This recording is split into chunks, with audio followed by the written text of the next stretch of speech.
Oi, gente! Aula sobre a continuação do nosso assunto, que falávamos sobre a ditadura, AI-5, aí agora nós vamos falar sobre o retorno da democracia brasileira, de 1985 até os dias de hoje. Então vamos lá. Após a abertura democrática, o governo procurou definir as bases de convivência política do Estado Liberal Democrático no Brasil.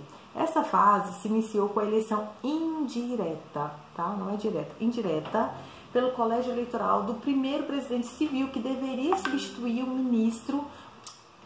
os militares no governo. O candidato eleito, Tancredo Neves, contou com o apoio dos partidos de oposição, mas era um político de confiança dos militares, ou seja, os militares estariam por trás do governo, era só uma fachada, era só um arranjo.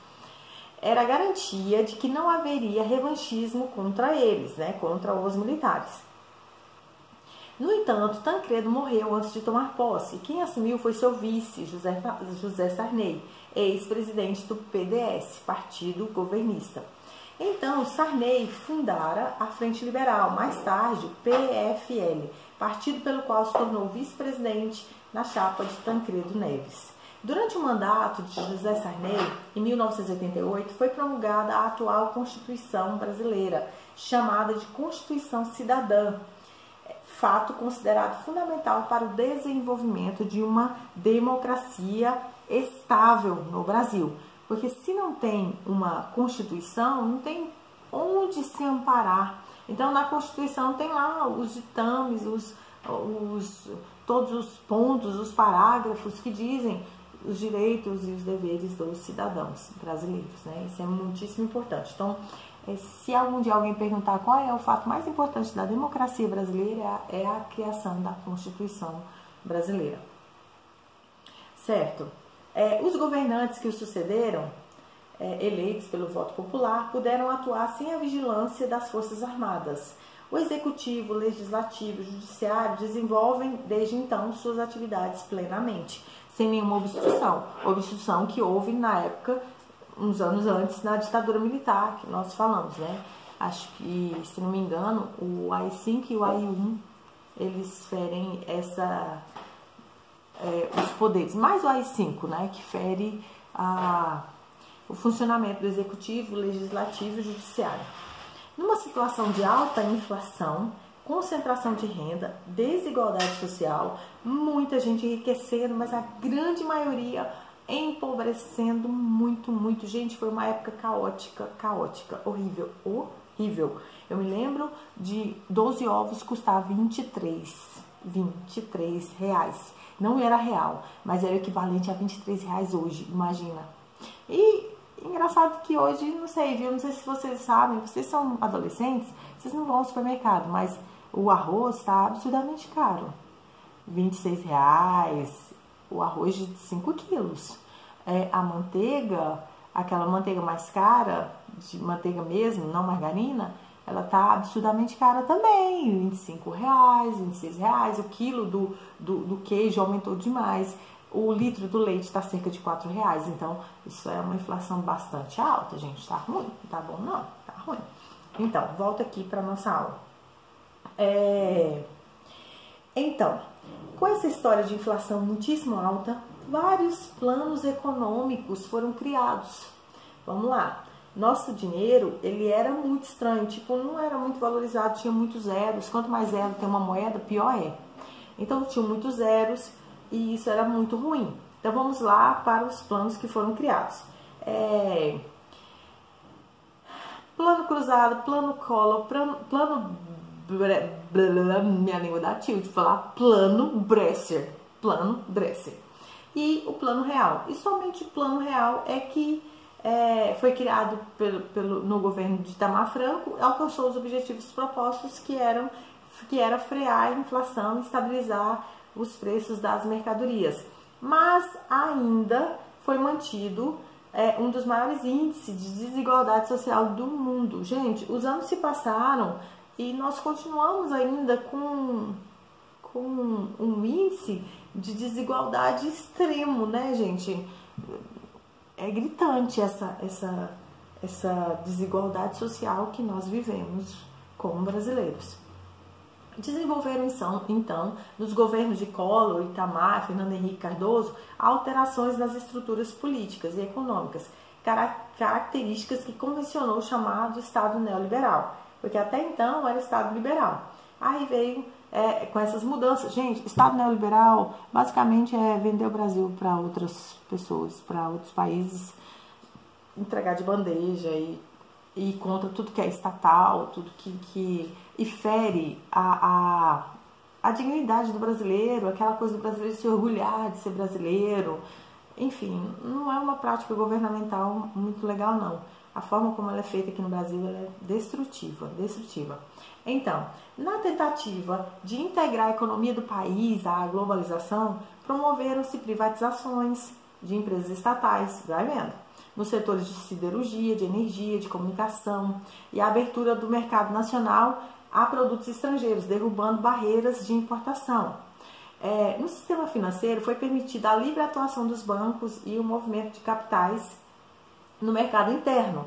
Reiniciou-se então o controle da moeda nacional e da política cambial, atrelando a moeda nacional ao dólar para facilitar as transações no mercado financeiro. Isso foi bom. Mas nós ficamos ao mesmo tempo reféns, né? E faz com que a nossa moeda fique tão... Tenta comprar algo importado. Você paga um absurdo e quando chega aqui no Brasil você paga em cima do que você pagou. A taxação é em cima do que você pagou, não é em real, é em cima do que você pagou. Caramba, é muito caro, é muito difícil comprar peruca. Então, alteraram-se os contratos de trabalho, os limites de horas na jornada de trabalho, as férias remuneradas, além do sistema de aposentadorias, sendo criado o sistema de previdência privada, que isso é uma grande discussão presente até hoje, que vocês estão testemunhando e vendo aí que novas mudanças foram feitas, muito mais neoliberais nesse governo atual e que feriram drasticamente, tremendamente a vida do trabalhador. Incentivou-se a fundação de escolas privadas em todos os níveis. Até então, só existiam as federais, basicamente, para ensino superior. E aí o governo, especialmente o governo de Fernando Henrique, abriu o comércio, facilitou para que N universidades abrissem também a possibilidade de oferta de cursos superiores para pessoas. E sabe o que é mais interessante? Tem um fato social aí incrível, um fator social, fator social, que é o que? As pessoas que pagam a faculdade particular, geralmente são pessoas que trabalham durante o dia, estudam à noite e que têm uma grande dificuldade em pagar essas mensalidades. Algumas são acessíveis, outras nem tanto. Por exemplo, se você tentar fazer medicina na PUC, você vai ter que vender o seu rim, o seu pulmão, você vai ter que vender, o que mais que dá para tirar e sobreviver? Enfim, você vai ter que vender seu cachorro, sua mãe, seu pai para poder pagar o curso. Aí, isso é diferente, é um curso elitizado, que permite que você tenha um diploma de medicina. Mas, tirando esses cursos elitizados que são pagos, os demais cursos, incluindo direito, que há um tempo atrás ele era tido como um dos pilares era direito, engenharia e medicina, né? Eram os cursos elitizados. E com esse boom de universidades, nós temos tantos advogados que não exercem a profissão e que ficam prestando concursos e tal. E esses advogados, a grande maioria deles, fizeram cursos dessas faculdades. E aí nós temos um fator interessantíssimo social, que é a questão esse advento social de pessoas pobres pagando por seus estudos, sendo que deveria ser o contrário. As pessoas que não têm condição deveriam estudar em faculdades públicas, e o que acontece é justamente o contrário, porque para eu ingressar numa faculdade pública é preciso que eu tenha uma base muito boa, um capital cultural muito bom, e que eu tenha uma estrutura familiar que me propicie o fácil acesso a essas universidades, e acaba acontecendo um movimento contrário. Quem consegue ingressar nessas faculdades são as pessoas que têm esse tudo que eu falei agora, esse aporte todo aí que vem de família, que vem lá de trás. E aí nisso aí entra a questão das cotas, de um monte de coisas que não vamos falar aqui porque não dá tempo.